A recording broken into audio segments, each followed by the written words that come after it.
تصور کیجئے کہ صبح کا وقت ہوتے ہی آپ سب کو یہ خبر ملے کہ پاکستان، بھارت اور بنگلہ دیش نے اتحاد کا اعلان کر دیا ہے اور بر صغیر ایک مرتبہ پھر سے متحد ہو گیا ہے۔ کوئی ویزا یا بارڈر نہیں، بلکہ صرف ایک پاسپورٹ اور ایک ہی کرنسی۔ اندازہ لگائیے کہ اگر نیوکلیر طاقتیں ایک ہو جائیں اور اس کے ساتھ ساتھ بابر اور کوہلی کو ہم ایک ٹیم میں کھیلتا ہوا دیکھیں تو ہم سب کیا ریئیکشن اپنا دیں گے؟ کیا واقعی برٹش راج جیسا مضبوط ترین اور جدید نظام آج واپس آ سکتا ہے؟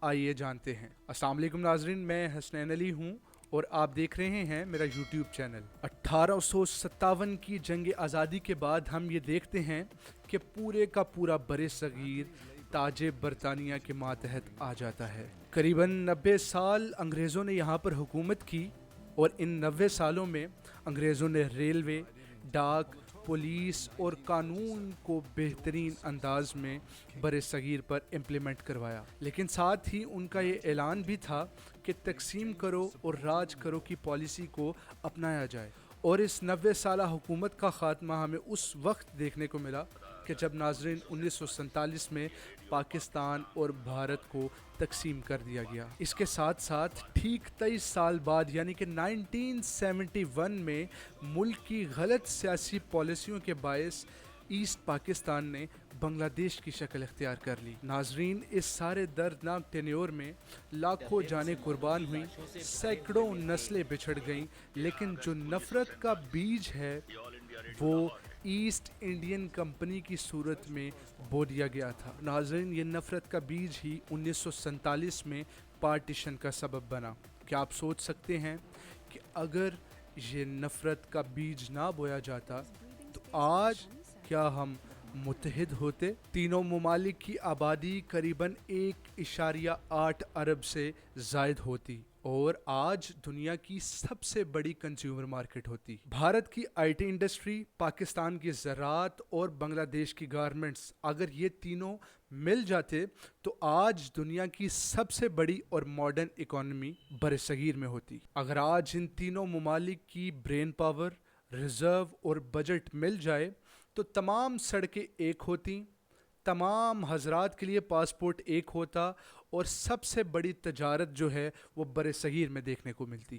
ہر ملک کا نظام ٹیکس کلیکشن پر چلتا ہے۔ اگر آج یہ تینوں ممالک اکٹھے ہوتے تو ٹیکس کلیکشن سسٹم بہتر ہوتا، اس کے ساتھ ساتھ کرپشن کا خاتمہ ہو چکا ہوتا۔ سی پیک جیسا مضبوط project, Chabahar, Mumbai port, Gwadar, یہ سب مل کر ایک نیٹ ورک کا حصہ بن سکتے تھے اور اس نیٹ ورک کے تھرو دنیا کی تمام معیشت کو ہلایا جا سکتا تھا۔ آئی ایم ایف اور ورلڈ بینک جیسے اداروں کی محتاجی ختم ہو جاتی، جو کہ آج اپنی مرضی کے تحت پالیسیاں عائد کرتی ہے حکومت پر کہ ہمارے کہنے کے مطابق آپ ٹیکس عائد کریں، ہمارے کہنے کے مطابق آپ سیاسی پالیسی بنائیں، ہمارے کہنے کے مطابق آپ قانون سازی کریں۔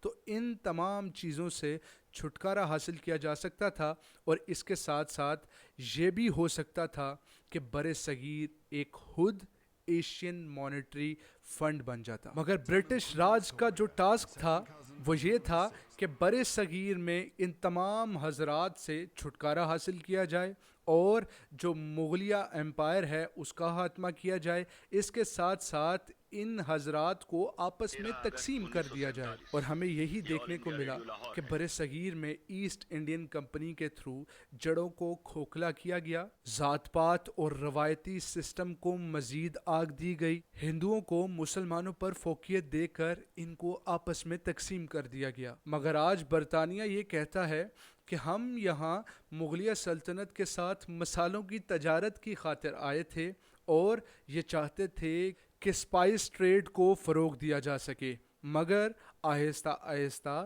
بر صغیر میں برطانیہ نے قدم جما کر مغلیہ سلطنت کو ہی کمزور کر ڈالا۔ مگر اس بات کی تائید کرنی پڑے گی کہ برٹش راج کے دور میں سخت مگر واضح گورننس تھی، قانون کی حکمرانی، عدلیہ کی خود مختاری اور اس کے ساتھ ساتھ پولیس کا کنٹرول مضبوط تھا۔ اس لیے ناظرین آج ان تینوں ممالک کے قوانین میں برطانوی قانون کی جھلک نظر آتی ہے۔ سوچئے کہ اگر آج 2025 میں دوبارہ سے برٹش راج کا نظام نافذ کر دیا جائے تو کیا ہوگا؟ خاندانوں کی اجارہ داری کا خاتمہ ہو جائے گا، ہر شخص کا بنیادی حق یقینی ہو جائے گا، اور ایک ایسی متحد پارلیمنٹ جس میں اردو، ہندی، بنگالی اور انگریزی کو یکساں حیثیت حاصل ہوگی۔ اگر ایسا ہو جائے تو ناظرین دنیا کا سب سے بڑا جمہوری بلاک بن سکتا ہے۔ مگر ناظرین یہ اتحاد تب ہی ممکن ہے کہ اگر ملک میں واقعی معنوں میں جمہوریت کا قیام عمل میں لایا جائے۔ اور جمہوریت کیا کہتی ہے؟ کہ ریاست میں عوام کے ووٹ کو عزت دی جائے، مذہبی جماعتوں کو صرف فلاحی سیاست کی اجازت ہو، اور اگر یہ ایٹمی طاقتیں متحد ہو جائیں تو دنیا کی تیسری بڑی طاقت آج بر صغیر ہوتا۔ اس کے ساتھ ساتھ دنیا کی سب سے بڑی اسٹینڈنگ آرمی اور تربیت یافتہ انٹیلیجنس ہوتی۔ آج 78 سالوں کے بعد ہم یہ ہر پاکستانی لیڈر سے سنتے ہیں کہ پاکستان کے پولیٹیکل سسٹم میں بیرونی طاقتیں موجود ہیں جو فیصلہ کرتی ہیں، اور اس فیصلے کے تحت ان حضرات کو صدارت یا پھر پرائم منسٹر بنا دیا جاتا ہے۔ تو سوال یہ بھی ہے ناظرین کہ کیا آج ہم آزاد ہیں؟ آج اگر یہ دو قومیں متحد ہو جائیں تو کچھ حضرات تو خوش ہوں گے، مگر کچھ حضرات ناراض بھی ہوں گے، اور وہ ناراضگی اسی صورت میں ہوگی کہ دو قومی نظریے کے تحت یہ دو قوموں کا آپس میں رہن سہن، دونوں قوموں کی روایات اس قدر مختلف ہیں کہ ایک دوسرے کے ساتھ کئی سال رہنے کے باوجود بھی یہ گھل مل نہ سکے۔ بطور نوجوان میں یہ سمجھتا ہوں کہ پارٹیشن ہونا غلط تھا۔ اگر پارٹیشن نہ ہوتی تو آج دنیا کی سب سے بڑی طاقت بر صغیر ہوتی، مگر آج جب یہ دیکھتے ہیں کہ ہندوانہ رسومات، ہندوانہ نیریٹو اس قدر پروان چڑھ چکا ہے کہ بھارتی ٹیم ورلڈ چیمپئنز لیگ میں یہ نیریٹو کریٹ کرتی ہے کہ پاکستان نے بنیان مرصوص کے تحت بھارت پر حملہ کیا تو ہم پاکستان کے خلاف ہرگز سیمی فائنل نہیں کھیلیں گے۔ تو جب یہ نیریٹو دیکھنے کو ملتا ہے کہ بھارت میں مسلمانوں پر ظلم کیا جاتا ہے، بھارت میں مسلمانوں کو گائے ذبح کرنے کی اجازت نہیں ہے، بھارت میں مسلمانوں کو آزادانہ طور پر مساجد میں جانے کی اجازت نہیں ہے، تو پھر میں سمجھتا ہوں کہ واقعاً قائد اعظم کا وہ دو قومی نظریہ ٹھیک تھا۔ مجھ سے ایک مرتبہ یہ سوال کیا گیا کہ پاکستان اور انڈیا کی پارٹیشن کو آپ کیسا دیکھتے ہیں، کہ آیا یہ ٹھیک تھی؟ تو میں نے جواب یہ دیا تھا کہ جی بالکل یہ پارٹیشن ٹھیک تھی، کیونکہ دو پرسپیکٹیوز کو اگر دیکھا جائے، اور یہ پرسپیکٹیو کہ بھارت، پاکستان اور بنگلہ دیش ایک ملک بن کر متحد ہو کر دنیا کی سب سے بڑی طاقت تو بن سکتے تھے، مگر جو مسلم نیریٹو ہے اور ہندو نیریٹو ہے، کیا وہ آپس میں گھل مل سکتے تھے؟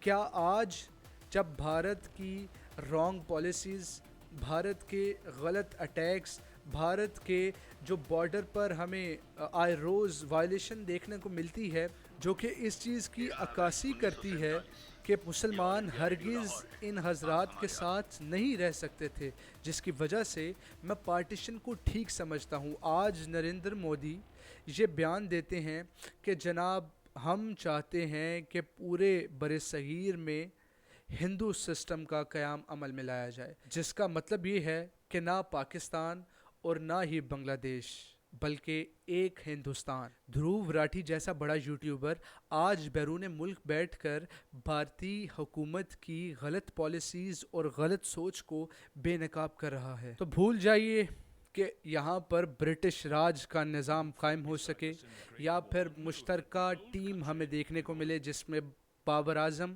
اور وراٹ کوہلی ہمیں اکٹھا کھیلتے ہوئے دکھائی دیں۔ یہ صرف ایک مفروضہ ہے اور یہ ہمیشہ ایک خواب ہی رہے گا۔ زمینی حقائق بہت مختلف ہیں، کیونکہ فوجی اختلافات اور مذہبی شدت پسندی اس قدر عروج کو پہنچ چکی ہے کہ یہ کبھی ان ممالک کو متحد نہیں ہونے دے گی۔ اور ناظرین، میں تو صرف یہی سمجھتا ہوں کہ یہ برٹش راج اور اتحاد صرف ایک افسانہ ہے، کیونکہ جو نفرتوں کے بیچ 1857 کی جنگ آزادی کے بعد برطانیہ نے یہاں پر بوئے، وہ آج درخت کی صورت اختیار کر چکے ہیں۔ ناظرین، یہ تمام حقائق تھے، ان حقائق سے نتیجہ اخذ کرنا میں آپ سب پر چھوڑتا ہوں۔ اللہ نگہبان۔